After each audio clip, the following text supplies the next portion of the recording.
오늘은 인공지능에 대해서 알아보도록 하겠습니다. 인공지능이라는 게 구현하기 굉장히 어려운 과학 분야 중에 하나였습니다. 그러나 10여 년 정도 전부터 이 인공지능이 현실적으로 굉장히 가까워진 과학으로 이제 발전을 했는데요. 이 곽광을 받게 됐던 것은 제퍼디라는 2011년에 퀴즈쇼에서 이 인공지능 IBM 왓슨이라는 컴퓨터가 인간들과 대결을 해서 우승을 하면서 알려지게 되었습니다. 이제 인공지능이 멀리 있는 얘기가 아니고 현실적으로 인간을 초월할 수 있는 존재로서 이제 인지하게 됐던 거죠. 우리가 근래 우리나라에서는 그 알파고와 이세돌의 바둑 대결로 많이 알려져 있죠.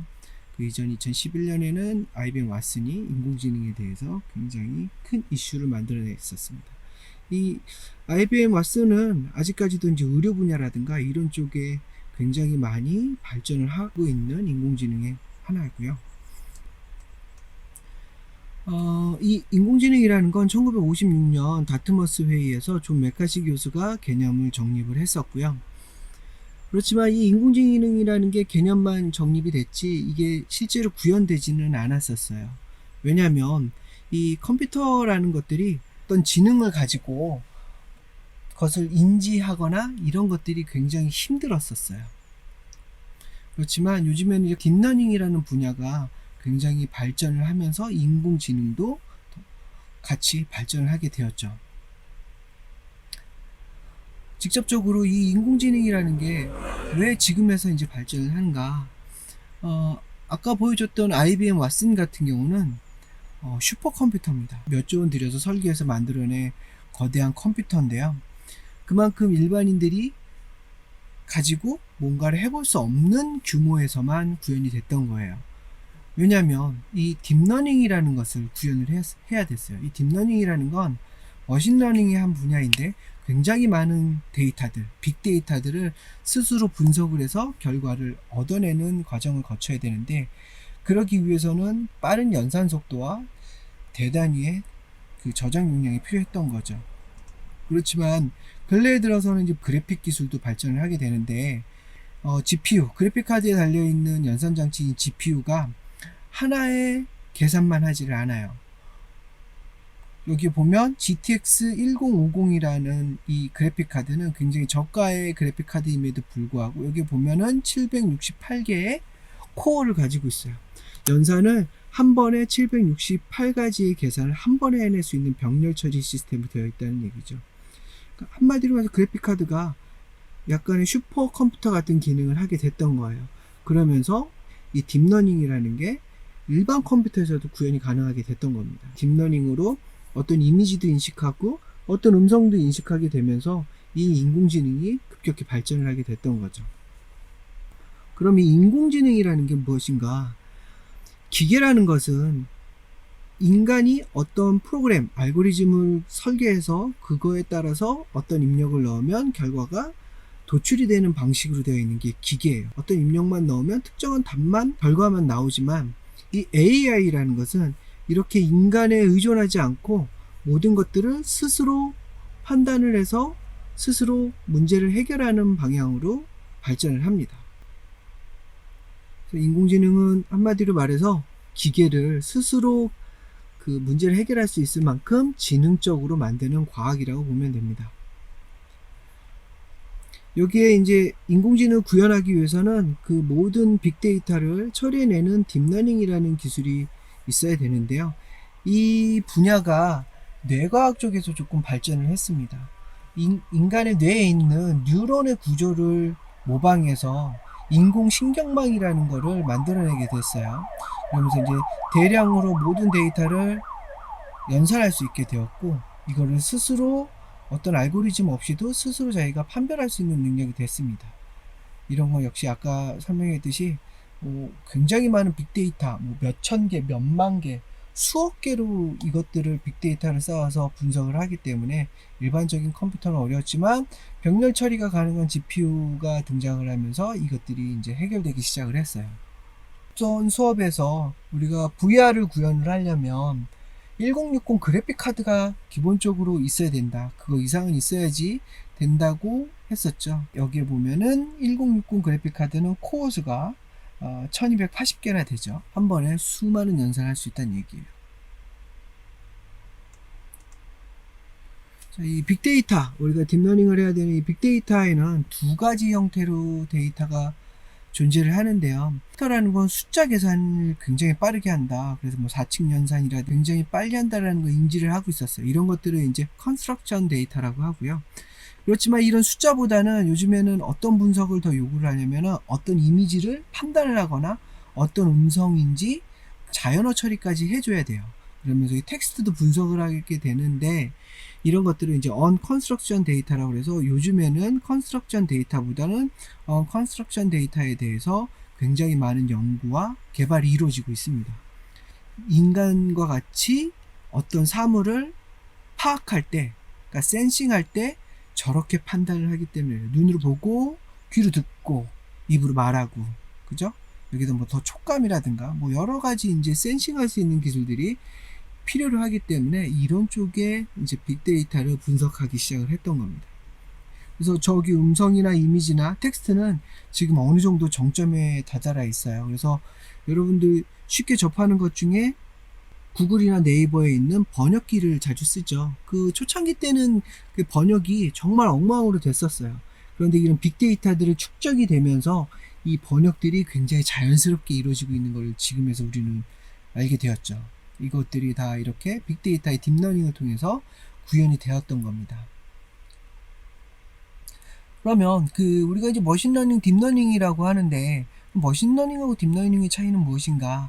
머신러닝 같은 경우는 어떤 인풋, 어떤 이미지나 뭐 사운드나 텍스트가 들어왔을 때 이거를 어떻게 구분지어서 계산을 해내는지, 어떻게 아웃풋을 도출하는지를 인간이 정의를 해줘요.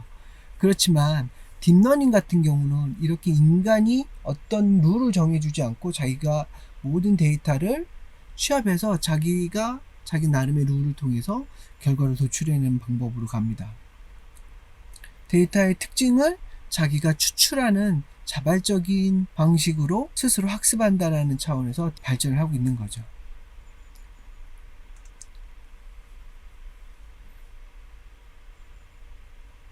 딥러닝이라는 게 발전이 그다지 많이 안 되고 있는 상황에서 인간의 뉴런 구조를 한번 모방해보자 해가지고 만들어지면서 이게 급속도로 발전을 했던 겁니다. 그러면 이게 딥러닝이라는 게 어떤 식으로 결과를 도출했는지 한번 볼까요? 우리가 이제 쌀과 마늘과 밀가루라는 입력을 넣을 거예요. 쌀은 거의 없고 마늘은 한 0.5% 있고 밀가루가 1이라고 입력을 넣으면은 이 중간에 있는 이 숨은층, 이 층은 이 딥러닝 신경망에서 자발적으로 만든 거예요. 여기서 밥과 김치, 마늘 뭐 이런 쪽으로 테이블에 보면 연관성에 의해서 밥의 출력은 쌀이 가지는 게 1이지만 입력이 0으로 들어왔기 때문에 0으로 처리를 할 거고, 마늘이라는 게 밥과 한 연관성이 한 0.1밖에 없는 것 같아요. 그래서 0.5가 들어왔지만 해봐야 뭐 0.05밖에 안 나오겠죠. 그러나 밀가루라는 게 밥과 연관성 얼마 있나? 이걸 또 봐도 역시 0.1밖에 없어요. 그래서 이거 도출하면 밥의 출력은 0.15밖에 안 돼요. 그래서 뭐 밀가루를 많이 넣고 마늘 조금 넣은 상태에서 이게 밥이냐고 물었을 때 얘는 0.15만 맞다라고 얘기를 하죠. 밥의 가능성은 0.15야 뭐 이런 식인 거고, 그렇다면 이게 스파게티 쪽으로 갔을 때는 어떻게 될까요? 스파게티는 밀가루를 많이 만들잖아요. 그래서 밀가루 입력이 1이 들어왔는데 이 밀가루 만들기 0.8을 연산을 합니다. 그러나 쌀로는 스파게티를 잘 안 만들잖아요. 스파게티를 만들지 않잖아요. 그래서 어차피 0을 곱하기 때문에 0으로 떨어질 거고요. 마늘 같은 경우는 0.2 정도만 연산을 해요. 그럼 결과적으로 한 0.9 정도의 결과값이 나와요. 그럼 쌀을 0 넣고 마늘 0.5를 넣어서 밀가루 1을 넣으면 이거는 스파게티의 출력이 스파게티냐라고 물었을 때 0.9 스파게티다 라고 얘기를 해요. 거의 1과 같으니까 스파게티라고 답을 주는 것과 같죠.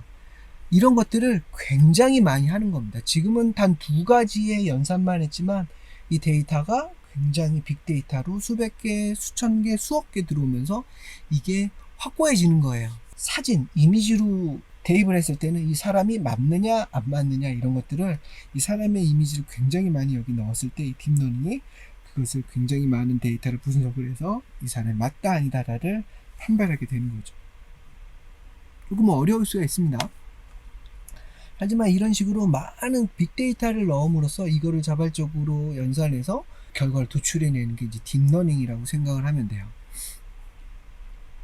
그래서 좀 이따가 뭐 체험을 하겠지만 두 사람을 놓고 이 사진을 10개 정도의 사진을 넣고 비교를 해서 이게 이 사람이냐라고 물었을 때 결과를 도출하는 걸 보면 굉장히 쉽게 구현이 된다는 걸 알 수 있을 거예요. 그럼 어떤 쪽으로 발전을 했는지 사례를 좀 볼게요. 페이크 비디오.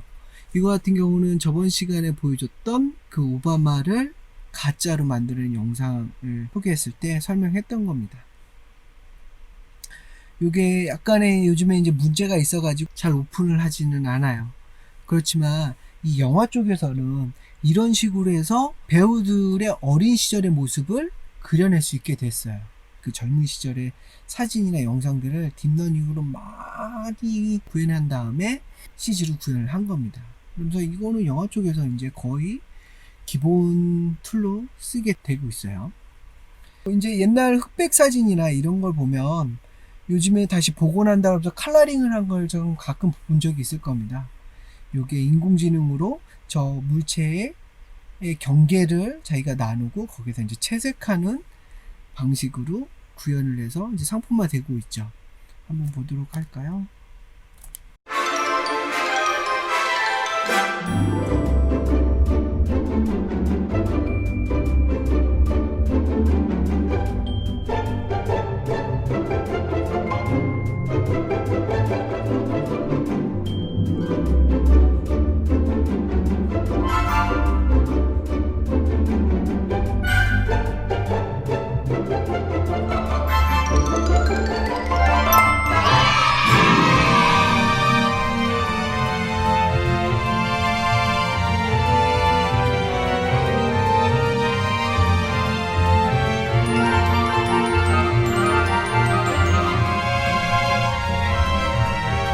separate neural network for classifying the images and one for colorizing them.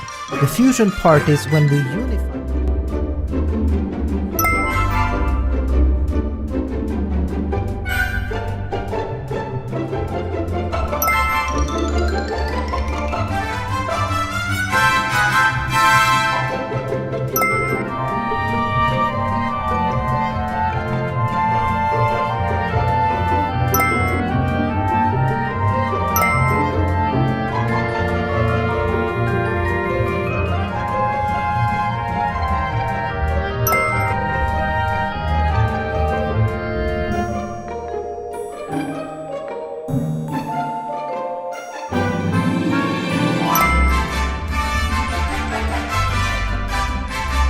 Yeah, it's a shitload of work.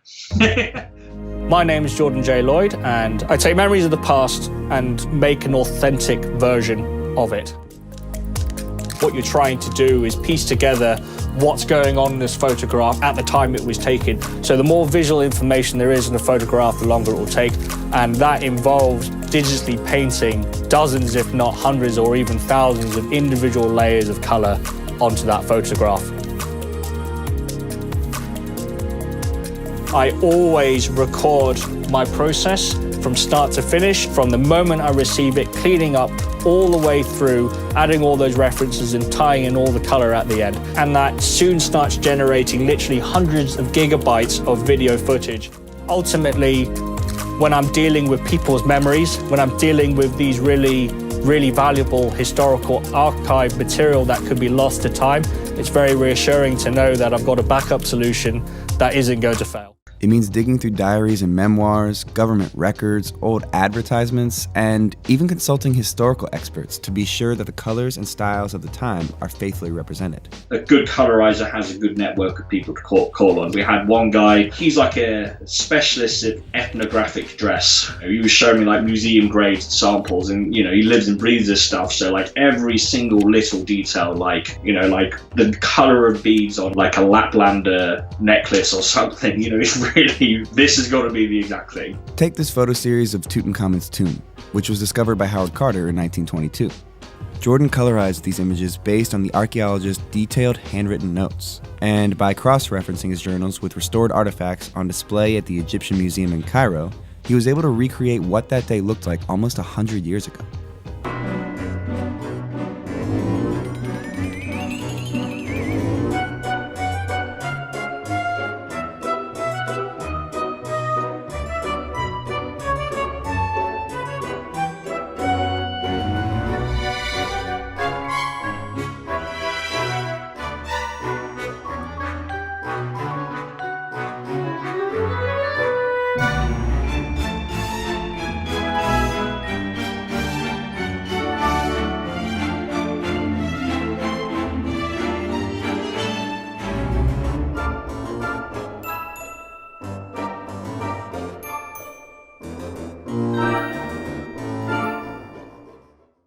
참 재밌죠. 예전에는 이거 포토샵으로 일일이 저희가 채색을 했었어요. 이걸 애프터 이펙트에서 하려고 하면은 이걸 이제 뭐 마스크를 따고 뭐 로토스코핑을 해가지고 굉장히 번거롭고 시간이 많이 걸리는 작업이었지만 이제는 인공지능으로 이걸 손쉽게 해결을 합니다. 그리고 이제 이미지 복원, 굉장히 저해상도로 찍은 건데 이거를 딥러닝을 통해 가지고 굉장히 고해상도로 바꿔주는 제품들도 나왔어요. 손실이 많은 이미지는 고해상도로 바꿀 수 없다라는 게 정설이었지만 인공지능이 이제 발전을 하면서 이런 것들이 어느 정도 해결을 하게 됐죠. 저번 시간에 AR 킷으로 이제 얼굴이 움직이는 걸 페이스 트래킹 하는 것까지는 봤었잖아요. 근데 이제 바디 모션까지 트래킹을 합니다. 그래서 각 관절이 어떻게 움직이는지, 그리고 그 관절이 촬영이 안 되더라도 어느 정도 이렇게 예측을 해가지고 그 관절을 부드럽게 이어주는 것까지 해요. 더 발전을 해서 한 사람만 추적하지 않고 다수의 사람들을 동시에 추적하는 기술까지 발달을 했습니다. 이것도 한번 봐보세요.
특히 뭐 이런 쪽으로 쓰지만 모션 캡처라는 분야가 영화 쪽에서도 많이 쓰고 있는데, 당연히 뭐 디지털 휴먼 만든 것들을 다 모션 캡처를 해서 실제 배우의 움직임을 똑같이 구현하는 거를 설명을 했었잖아요.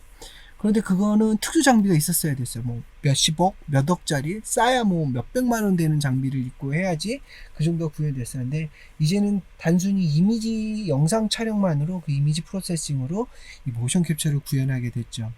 그래서 여기 한 사이트를 하나 가르쳐 줄게요. 여기 가면은 뭐 간단하게나마 영상 촬영한 걸 자기가 모션 캡처 데이터로 쓸 수 있는 것도 있습니다.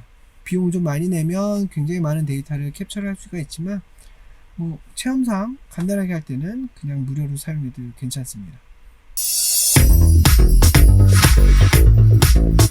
그리고 뭐 어떤 광학식 모션 캡처나 아니면 이렇게 쫄쫄이 같은 걸 느끼지도 않죠. 그냥 일반 찍은 모습이에요. 그래서 이미지 추적을 해서 각 관절의 움직임을 모션 트래킹을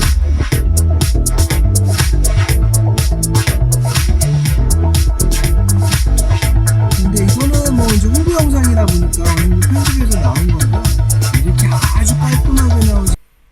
자, 이런 식으로 촬영을 하라는 뜻인데요. 이게 보면 뭐 안내서도 있는데, 이게 이미지를 분석해서 이미지를 딥러닝해서 하는 거기 때문에 각 관절이 잘 찍혀야 돼요. 그러려면 이렇게 야외 복잡한 배경에서 찍는 것보다는 이렇게 이제 매트가 있는 스튜디오나 이런 데서 찍는 게 더 자연스럽게 잘 구현이 됩니다.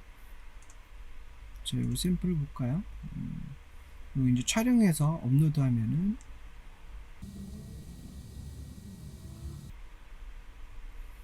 저기 촬영한 영상이고요. 여기 이제 오른쪽 하단에 있는 게 이제 더미 캐릭터로 이제 바로 구현하게끔 해준 거. 이렇게 돌려보면 확대해서 보거나 마우스 제어를 해보면 볼 수가 있습니다. 이거 어떻게 쓰냐면 여기 보면 오른쪽에 다운로드 FBX라고 있죠. 요거 FBX를 다운로드해서 맥스나 마야, 시네마 4D 이런 데서 다 쓸 수가 있습니다. 자기가 만든 캐릭터가 있다면 이거를 입력해서 똑같이 움직이게끔 해줄 수 있겠죠. 뭐 이제 인공지능이 발전하면서 이런 이제 모션 캡처 사이트도 이제 등장을 하게 됐습니다. 재밌죠? 그리고 오른쪽에는 여러분들 이제 뭐 인공지능이 발전하면서 굉장히 위험할 수도 있다라고 하면서 사례를 든 게 뭐냐면, 인간의 움직임이라든가 동선 같은 거, 그리고 얼굴 같은 것들을 다 분석해 가지고 이게 누군지 개인정보를 침해할 수 있다라는 이슈가 있었잖아요. 그 영상 중에 하나입니다. 인간의 동선이라든가 이런 거를 화면에서 없어졌을 때 어느 정도 이제 추론해서 추적해 주는 것까지 되고 있어요. 그리고 얼굴 분석까지 다 되고요. 동시에 한 명만 되는 게 아니고 얘네가 누구누구다 라고 해가지고 한꺼번에 동시에 뭐 몇십 명까지 이렇게 구현이 되는 거를 지금 보고 있습니다.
더 좀 창의적으로 뭔가 해볼 수 있을까?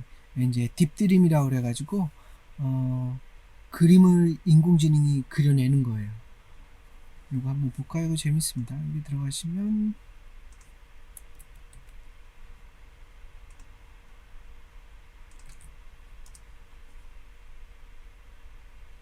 이 사이트고요. 저는 이제 로그인을 해놓은 상태입니다. 보면은 이렇게 할 수가 있어요. 요거 저희가 이제 이미지를 구해가지고 요 상단에 있는 이 버섯 이미지와 요 밑에 있는 요 이미지를 딥러닝을 해주면 요런 식으로 구현을 해줍니다. 그래서 몽환적인 이미지를 만들 때는 굉장히 탁월해요. 그래서 이제 제너레이트를 눌러보면, 그래서 제가 사진을 뭐 이렇게 올려놨어요. 제가 주전자 이미지를 하나 올려놨고요. 이 이미지와 이런 거를 섞어서 쓸 수도 있습니다. 여기 이제 이 사이트에서 제공해 주는 거고요. 이런 거 말고 내가 이런 거를 한번 여기에 보면 왼쪽에 choose 파일을 눌러서 제가 패턴을 하나 넣어 볼게요. 어떤 패턴이요? 이런 패턴을 넣어 볼게요. 그럼 주전자와 이런 패턴을 얘가 딥러닝 해가지고 이미지를 하나 만들어낼 겁니다. 제너레이트를 해주면 시간이 좀 걸려요. 이제 저쪽 원격 서버에서 계산을 하기 때문에요. 자, 보다시피 주전자랑 제가 아까 그 패턴 이미지를 넣었더니 딥러닝을 해서 이런 식으로 이미지를 출력을 해줬습니다. 재밌죠? 이게 뭐 한 번 더 해볼까요? 사람 이미지 하나 넣어보고, 제가 여기다가 아인슈타인 이미지를 하나 사진을 넣었고요. 이 이미지인 것 같고요. 아인슈타인 박사 얼굴을 하나 넣고 여기다 이제 패턴을 하나 넣을게요. 패턴은 이 패턴을 하나 넣었어요. 이 패턴입니다. 여기서 이제 딥러닝을 한번 해볼까요?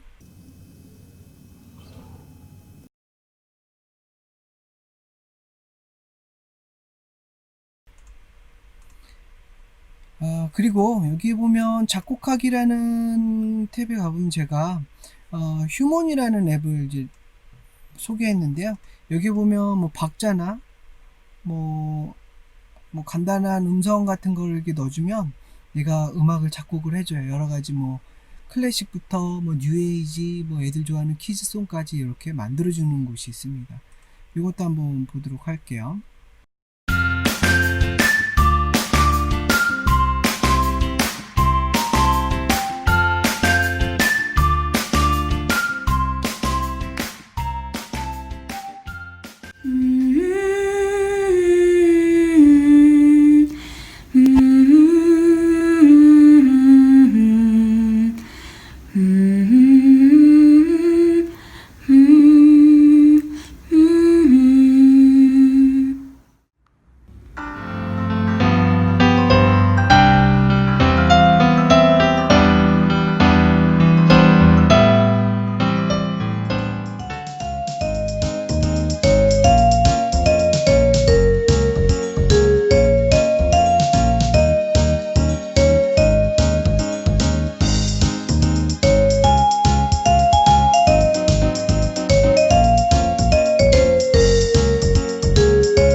그리고 이제 오른쪽에 있는 사이트 같은 경우는 소설을 만들어주는 사이트예요.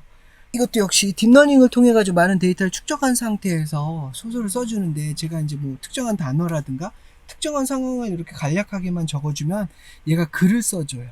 요즘에도 접하고 있는 뉴스 기사 중에도 이렇게 인공지능으로 글을 써주는 애들도 있어요. 근데 이게 단점이 뭐냐면, 이게 우리나라보다는 영어가 많이 데이터가 쌓였겠죠. 그래서 영어로만 구현이 됩니다.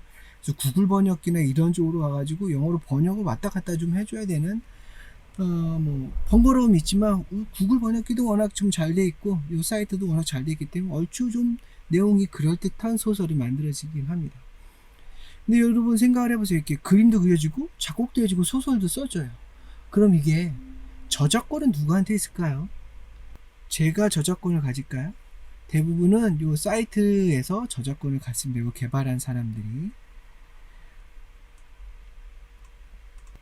그리고 뭐 이미지를 이렇게 상품 이미지로도 구현해주는 사이트도 있고요. 그리고 이제 뭐 플레잉 둠이라고 해가지고 둠이라는 굉장히 잔인한 게임이 있어요.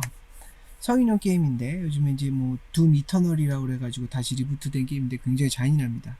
근데 이런 게임을 인공지능한테 맡겨가지고 게임의 방법의 룰을 가르쳐 준 다음에 계속 걔가 이걸 트레이닝을 해요. 그랬더니 얘가 인간보다 더 2배 더 많이 죽이고 훨씬 더 적게 자기가 죽임을 당한다라는 거예요. 그리고 이거 좀 약간 쇼킹했던 것 중에 하나가 게더링이라는 게임이 있었는데, 여기 보면 이제 사과를 수집하는 목적으로 블루와 레드라는 애가 이렇게 막 움직여요. 그래서 사과를 수집하는데 누군가 더 사과를 더 수집하기 위해 가지고 레드가 블루를 죽이든지 아니면 블루가 레드를 죽여요. 이 인공지능이 위험할 수도 있다라는 게 이런 게임 플레이에서도 단적으로 좀 보여주기도 합니다. 이제 유니티나 이런 걸로도 우리가 인공지능으로 게임을 조금 구현을 할 텐데, 만약 플레이어 대신 인공지능으로 스스로 이제 게임을 플레이하게끔 두는 건데요. 굉장히 자연스럽게 잘 일어납니다. 한번 해보도록 할게요, 이것도. 그리고 오른쪽에 있는 거는 입모양 읽기인데, 뭐 이제 복화수처럼 사운드는 내보내지도 않는데 입 모양을 딥러닝을 해서 분석을 해가지고 그 사람이 어떤 말을 하고 있는지 보여주는 거예요. 그래서 이게 청각장애인들한테는 굉장히 중요한 기술이 되겠죠. 이것뿐만 아니라 뭐 수화를 자동으로 어떤 음성이 들어왔을 때 텍스트가 올 때 그걸 자동으로 수화를 구현해서 뭐 청각장애인한테 보여준다든가 이런 기술도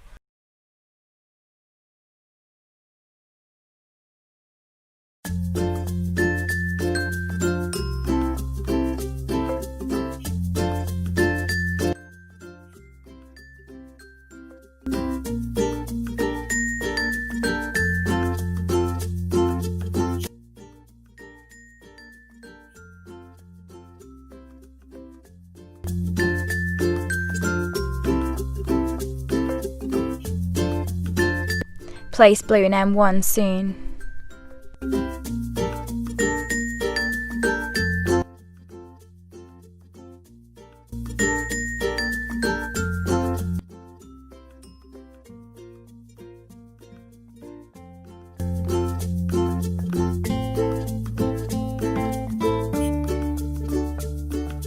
Play Red in X3 soon.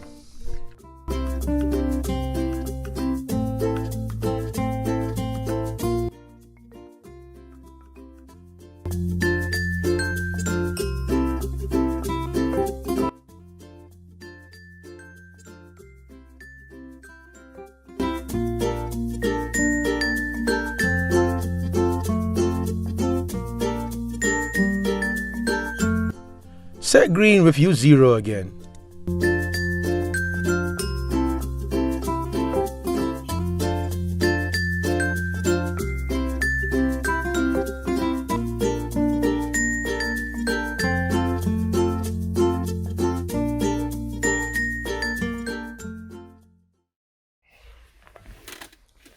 이것은 이제 게임의 한 장면인데요. 디트로이트 비컴 휴먼이라는 게임입니다. 플레이스테이션에서 플레이할 수가 있고요. 뭐 그 게임기를 갖고 있다면 꼭 한번 해보라고 추천하는 게임입니다. 인공지능이 되어서 이제 플레이를 하는 건데요. 인공지능이 어느 정도 이제 데이터를 쌓아가면서 자각을 하기 시작을 해요. 그래서 자기도 인간처럼 지성체로 인정받고 싶어서 뭐 이렇게 인간들과 대립하는 그런 모습의 이제 게임인데요. 굉장히 많은 생각을 하게 해주는 게임이기도 하고요. 여기 보면 클로이라는 애가 중간중간에 이렇게 나와서 가끔 유저에게 이제 대화하듯이 이제 얘기를 하는데, 그 중에서 약간 인공지능을 어떻게 받아들여야 되는지 어려운 질문들을 많이 던지는데요. 한번 보세요. 그러면서 이런 것들에 대해서 요즘에 많은 고민들을 하고 있고 많이 논의가 되고 있다라는 걸 알고 있죠. Great. Let's start. Would you consider having a relationship with an android that looks like a human?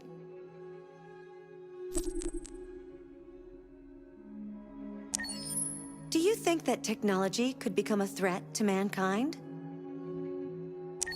If you had to live on a deserted island and could only bring one object, what would it be?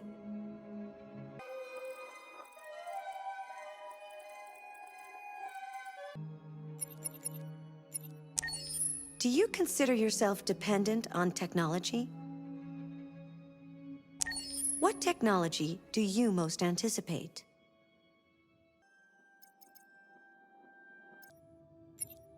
Do you believe in God?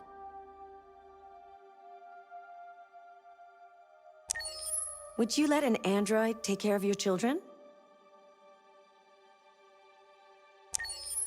How much time per day would you say you spend on an electronic device? If you needed emergency surgery, would you agree to be operated on by a machine? Do you think one day machines could develop consciousness?